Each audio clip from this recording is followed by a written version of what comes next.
Hai teman-teman, selamat pagi, selamat datang di Youth Sunday Service tanggal 25 Juli 2021. Apa kabar nih selama seminggu ini? Aku harap kalian baik-baik aja ya, karena aku juga baik-baik aja nih. Nah, sebelum kita memulai rangkaian ibadah kita pada pagi hari ini, mari kita bersatu hati untuk berdoa bersama-sama.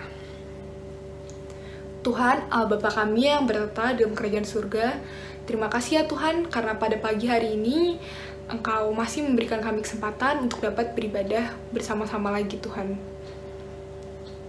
Tuhan, biarlah setiap puji-pujian yang kami ucapkan dan setiap firman yang kami dengar dapat masuk ke dalam hati kami ya Tuhan. Terima kasih ya Tuhan, dalam nama Tuhan Yesus kami berdoa dan mengucap syukur. Amin.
Kristus dialah Tuhan, Raja segala raja.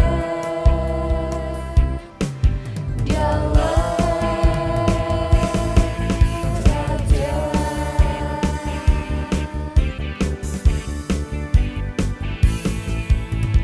Mari kita semua umat pilihan Allah, dengarlah panggilannya menggenapi firman-Nya.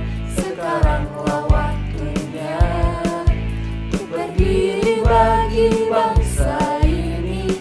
Mari maju umat pemenang. Ku kan bangkit, nyatakan kemuliaan-Nya. Ku kan bangkit, nyatakan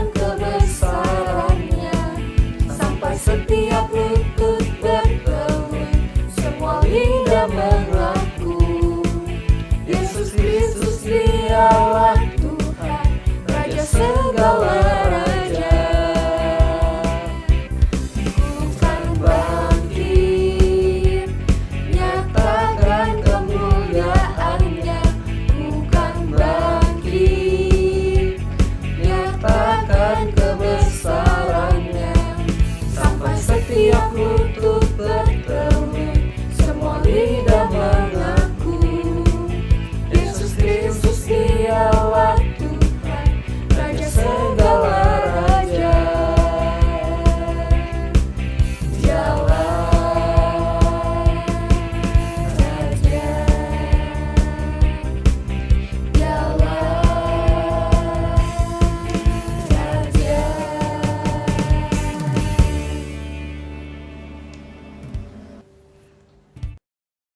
Berita anugerah kita terambil dari Roma 8 ayat 1-2. Demikianlah sekarang tidak ada penghukuman bagi mereka yang ada di dalam Kristus Yesus.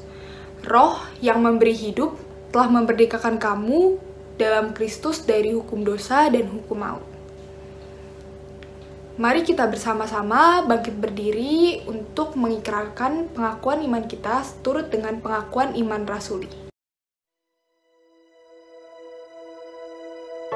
Aku percaya kepada Allah, Bapa yang Maha Kuasa, Khalik langit dan bumi, dan kepada Yesus Kristus, Anaknya yang tunggal, Tuhan kita, yang dikandung dari Roh Kudus, lahir dari anak darah Maria, yang menderita sengsara di bawah pemerintahan Pontius Pilatus, disalibkan, mati dan dikuburkan, turun ke dalam kerajaan maut. Pada hari yang ketiga, bangkit pula dari antara orang mati, naik ke sorga, duduk di sebelah kanan Allah, Bapa yang Maha Kuasa. Dan dari sana ia akan datang untuk menghakimi orang yang hidup dan yang mati. Aku percaya pada Roh Kudus, gereja yang kudus dan am, persekutuan orang kudus, pengampunan dosa, kebangkitan tubuh, dan hidup yang kekal. Amin.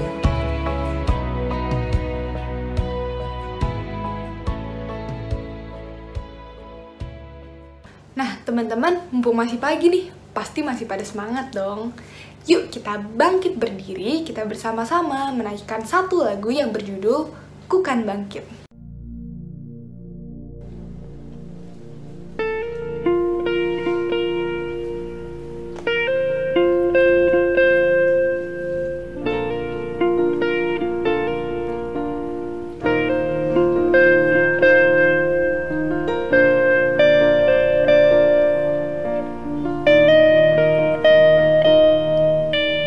Kemanakah aku dapat pergi, menjauhi rohmu yang suci, kau sahabat,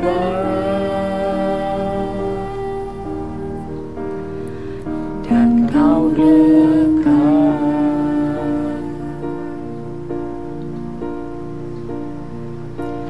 Bahkan seluruh pengabdianku tak bisa membalas kesetiaanmu, sungguh mulia dan berharga. Sungguh besar pengorbananmu bagiku, terlalu dalam untuk dimengerti. Sungguh besar,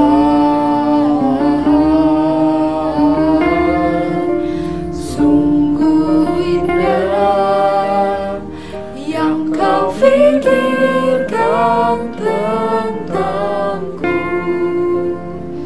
tak terselami bagiku. Sungguh indah,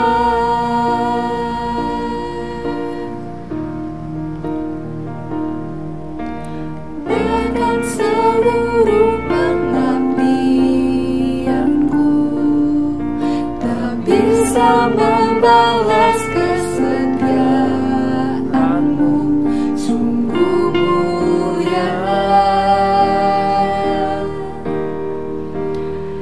dan berharga. Sungguh besar pengorbananmu bagiku, terlalu dalam untuk dimengerti. Sungguh besar.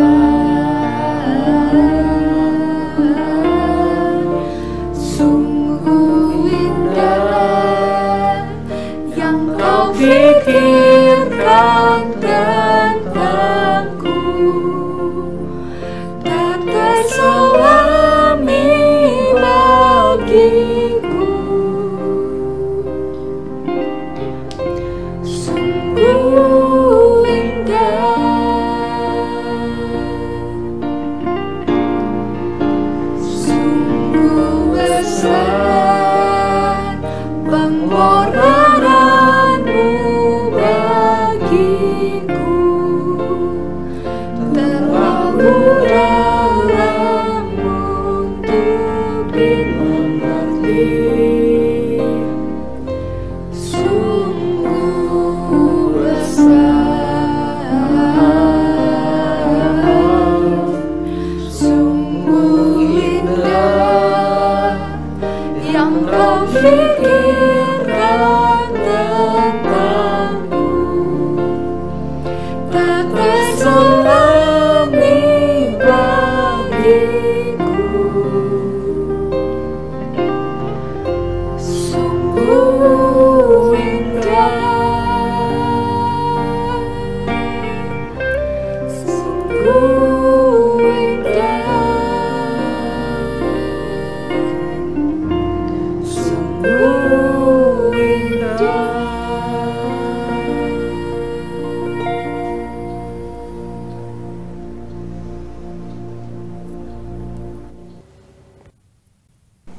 Shalom teman-teman youth di GKI Jatinegara. Pada kesempatan kali ini bersama dengan gue kita akan sama-sama gali ya kebenaran firman Tuhan dari Kisah Rasul. Lanjut lagi ya.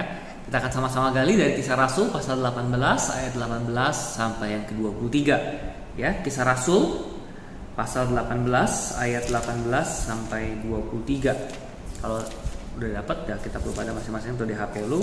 Gua bacakan ya buat kita sekalian. Kisah Rasul pasal 18 ke 23. Paulus tinggal beberapa hari lagi di Korintus. Lalu ia minta diri kepada saudara-saudara di situ dan berlayar ke Syria sesudah ia mencukur rambutnya di Kengkrea karena ia telah bernazar. Priscilla dan Aquila menyertai dia. Lalu sampailah mereka di Efesus. Paulus meninggalkan Priscilla dan Aquila di situ. Ia sendiri masuk ke rumah ibadat dan berbicara dengan orang-orang Yahudi. Mereka minta kepadanya untuk tinggal lebih lama di situ, tetapi ia tidak mengabulkannya. Ia minta diri dan berkata, "Aku akan kembali kepadamu jika Allah menghendakinya." Lalu bertolaklah ia dari Efesus. Ia sampai di Kaisarea dan setelah naik ke darat dan memberi salam kepada jemaat, ia berangkat ke Antioquia. Setelah beberapa hari lamanya ia tinggal di situ, berangkatlah pula lalu menjelajahi seluruh tanah Galatia dan Frigia untuk meneguhkan hati semua murid. Teman-teman, rambut itu adalah satu hal yang sangat penting sekali dalam kehidupan kita ya. Teman-teman, di dalam youth pemuda gua dulu pernah ngadain survei ya. Jadi cewek-cewek ditanya nih ya, kalau ada time and money buat perawatan diri, aspek tubuh apa yang paling dirawat? Peringkat nomor 1 sampai yang paling penting sampai yang paling nggak dipentingin sama para perempuan. Teman-teman, di dalam survei itu ya, pemudi-pemudi di gereja gua itu bilang kayak misalnya kaki ya, tangan, bahkan bibir itu bukan yang utama, tapi yang paling tinggi, kedua paling tinggi itu mata, dan yang nomor 1 paling tinggi adalah rambut. Teman-teman, buat perempuan rambut itu investasi yang paling besar ya, yang paling menyenangkan, yang paling penting, yang paling dijaga. Makanya kalau salah potong rambut, stresnya lama sekali ya.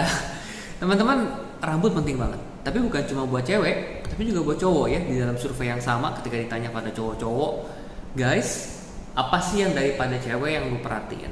Ya, ada banyak yang diperhatiin cukup atas, tapi salah satu yang paling atas juga adalah rambut. Jadi ternyata benar teman-teman ya, rambut itu adalah hal yang sangat diperhatikan orang, yang sangat dipentingin orang, dan sangat menjadi perhatian. Nah, kalau rambut lu salah potong ya, itu sakit setengah mati, apalagi tiba-tiba jadi botak atau pitak ya. Aduh, sebel bener itu ya. Dan makanya karena rambut itu begitu penting dan begitu menjadi bagian daripada identitas kita. Makanya yang menarik teman-teman, kalau lu perhatiin dalam kehidupan orang, ada momen-momen yang penting lalu dirayakan dengan menggunting rambut. Ya, misalnya teman-teman cewek di sini ya, di Youth GKI ini ada yang putus cinta misalnya. Ya, bisa gunting rambut tuh ya, udah menutup lembaran yang lama, membuka lembaran yang baru. Iya ya. Atau misalnya dapat pacar baru ya, atau lagi deketin cowok baru ya. Gebetan baru nih kan, potong rambut ya, biar dia kleper-kleper gitu kan. Cowok-cowok juga sama ya, kadang-kadang ganti gaya rambut. Dulu mungkin pas kecil ya nggak pentingin, tapi pas SMP SMA mulai gaya ya, mulai kuliah mungkin pakai, pas kerja ya mulai sesuaiin rambut, pakai gel ya, pakai wax dan semua perawatan yang lain. Teman-teman, rambut penting banget, bahkan kalau orang yang masuk penjara ya itu dibotakin. Babak baru hidup lu nih, cukurin lu. Botak ya. Ada juga orang yang setelah di dalam penjara kan rambutnya boleh panjang lagi ya. Nah setelah keluar dari penjara dia botakin juga rambutnya lagi ya. Memasuki babak bebas dari penjara. Teman-teman, ini memang bagian daripada hidup kita ya. Rambut itu mewarnai, menjadi bagian yang real banget di dalam babak-babak hidup kita. Dan teman-teman, di dalam kehidupannya Paulus, di dalam perikop yang kita baca tadi, Paulus juga habis melewati sebuah babak yang penting banget ya. Teman-teman, di dalam pasal 16, Paulus itu lagi perjalanan misi yang kedua. Teman-teman sudah tahu ini semua dari minggu lalu. Tapi teman-teman, di dalam perjalanan tersebut kan sebenarnya Paulus nggak mau nyebrang, nggak mau ke Filipi dan daerah sekitarnya. Pasal 17 dan pasal 18 mestinya tidak bicara soal Filipi, tidak bicara soal Korintus, tidak bicara soal Athena.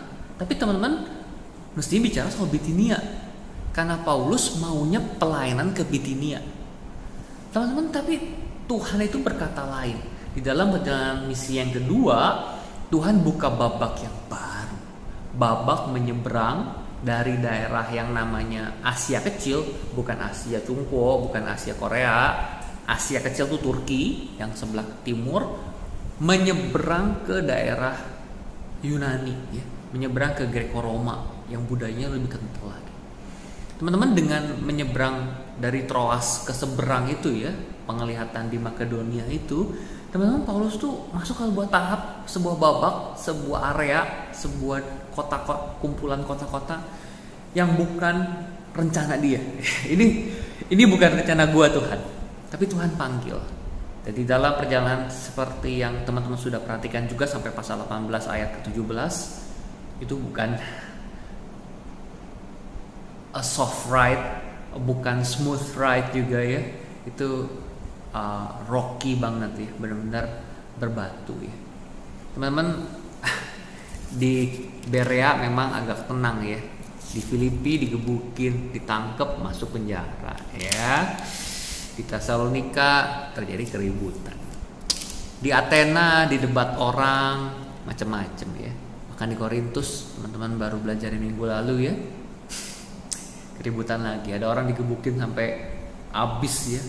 Itu Sostenes itu ya, kepala rumah ibadat dipukuli di depan pengadilan ya.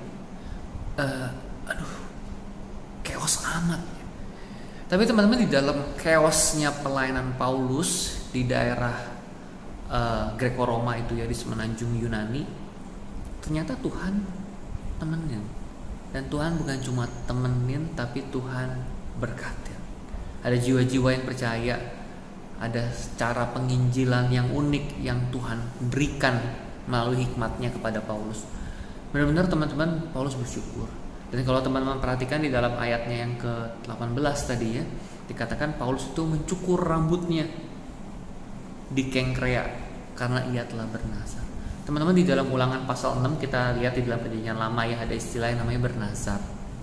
Teman-teman, bernazar itu adalah kalau orang itu dipilih sama Tuhan atau mengkhususkan dirinya untuk pelayanan Tuhan yang secara spesial.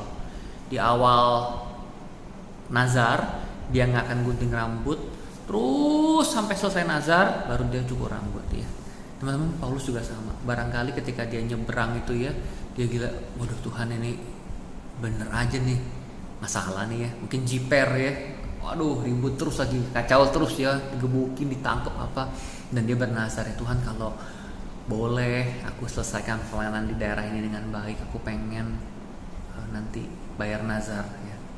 Maka teman-teman, ketika teman-teman lihat ya, ketika dia dari Korintus dia keluar dari daerah semenanjung Yunani itu, teman-teman bisa lihat petanya ya. Ketika sampai di Kengkrea, dia wah udah keluar dari daerah semenanjung Yunani, dia sekarang mau pangkas rambut ya, dia mau botakin, dia mau penuhi nazar.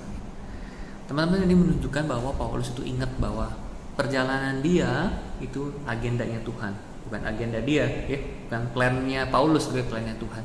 Dan di dalam plan itu Tuhan nggak pernah tinggalin dia. Dia bersyukur, dia merayakan nazarnya melalui membotakin kepalanya ya, seperti orang habis keluar dari penjara ya, botak, buang sial ya. Kalau Paulus tuh botak, bersyukur sama Tuhan ya, bukan buang sial ya, bukan juga kayak kita pas COVID males ke salon karena tutup, kita botakin ya, itu karena praktis ya. Tapi ini benar-benar karena bersyukur sama Tuhan. Teman-teman, sampai di sini gue mau ajak teman-teman merenungkan ya, selama setahun setengah, hampir 2 tahun ini pandemi, teman-teman, apa hal yang kita bisa syukuri? Kalau teman-teman di sini ada yang sudah kena COVID, ada yang belum pernah kena COVID, ada yang mungkin keluarganya ada yang sakit terus pulih ya, teman-teman, ada hal-hal baik apa yang teman bisa rayakan? Bukan cuma soal kesehatan, tapi soal kerjaan. Mungkin teman-teman masih bisa WFO ya, nggak dipotong karyawan ya. Mungkin teman-teman ada yang dipotong gajinya, tapi masih kerja ya.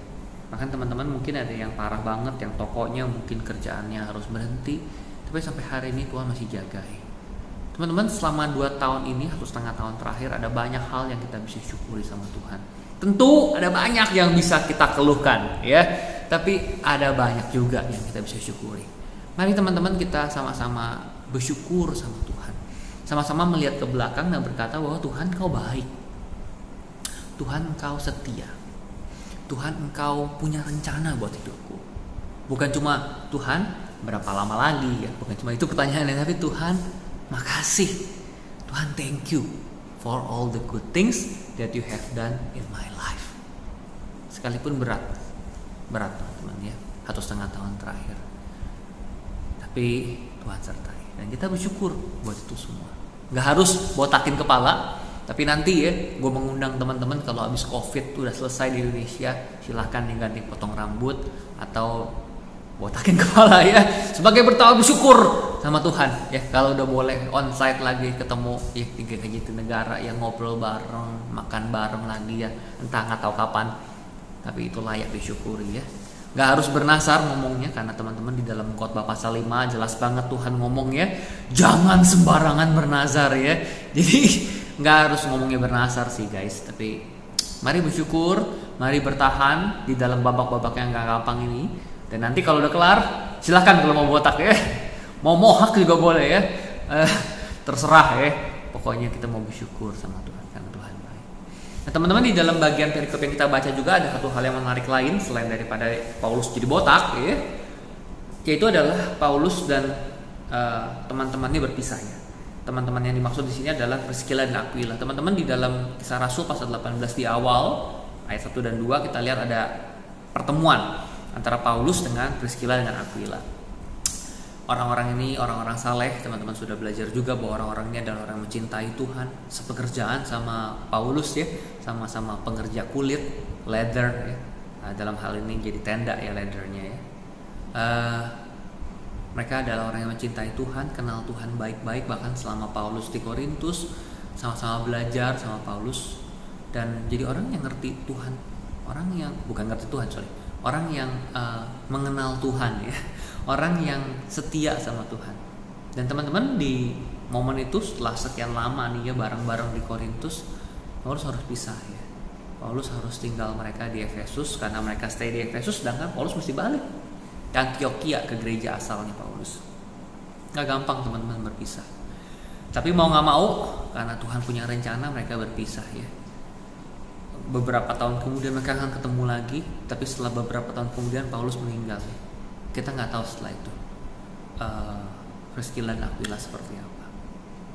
Teman-teman, sepasang suami istri ya, yang mengasihi Tuhan, yang mengenal Tuhan, yang bahkan mengajar ya. Nanti di perikop berikutnya teman-teman akan lihat.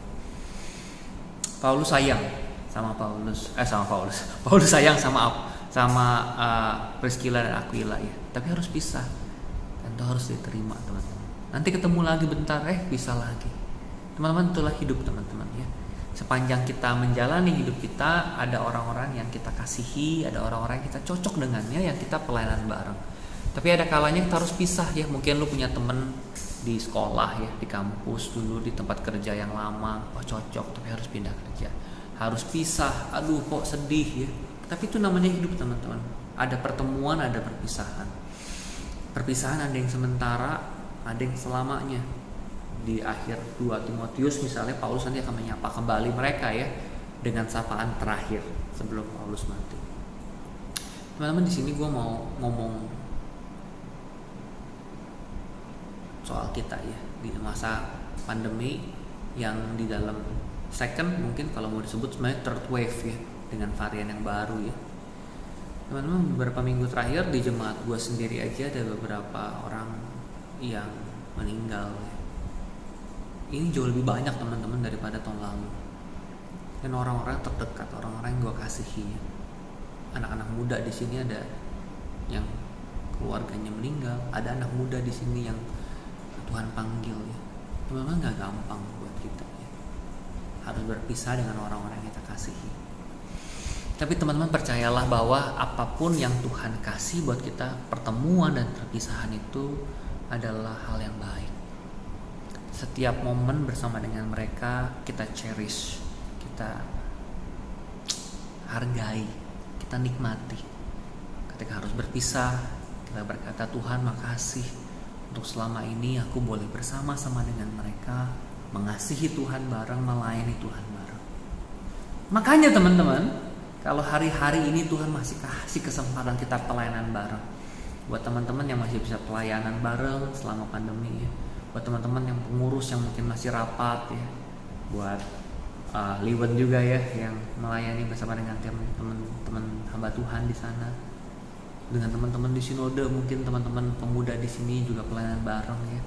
Teman-teman, setiap kesempatan pelayanan, setiap kesempatan bersama itu mesti benar-benar kita cherish teman-teman, karena kita tahu kita nggak hidup selamanya, karena kita tahu tidak selamanya kita bisa pelayanan bareng.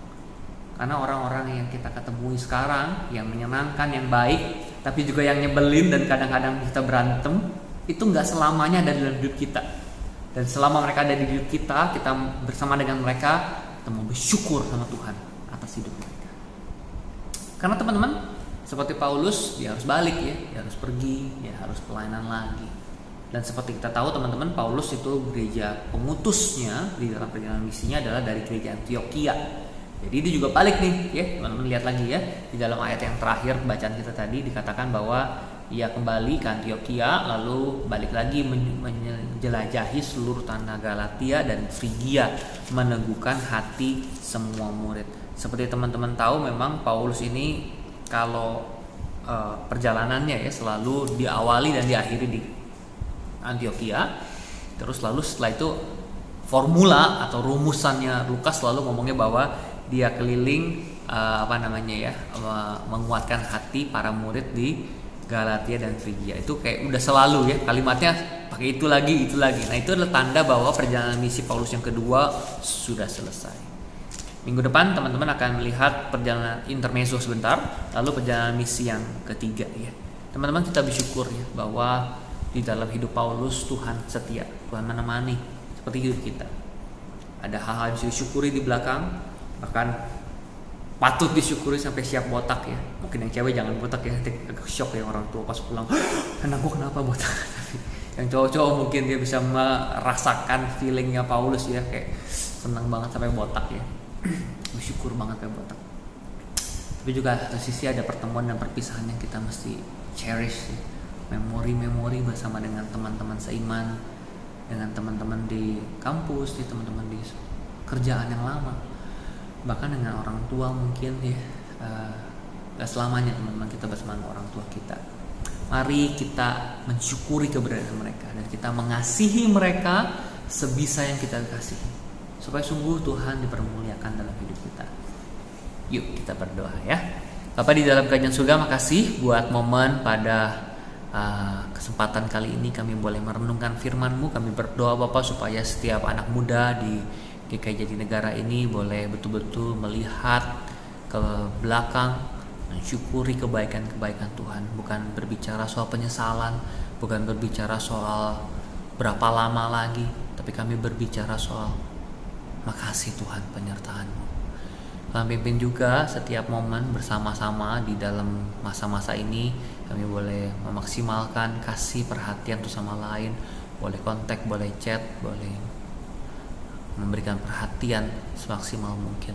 Karena kami tahu Bapak, kami tidak selamanya bersama-sama, dan kami rindu setiap momen kami boleh cherish bareng-bareng. Bahkan memori-memori yang lalu boleh menjadi bagian yang kami syukuri.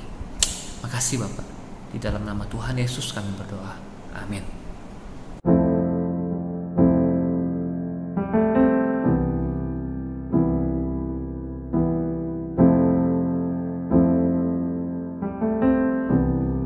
Di akhir ibadah ini, mari sama-sama kita datang kepada Tuhan untuk boleh berdoa, menerima berkat daripada Tuhan.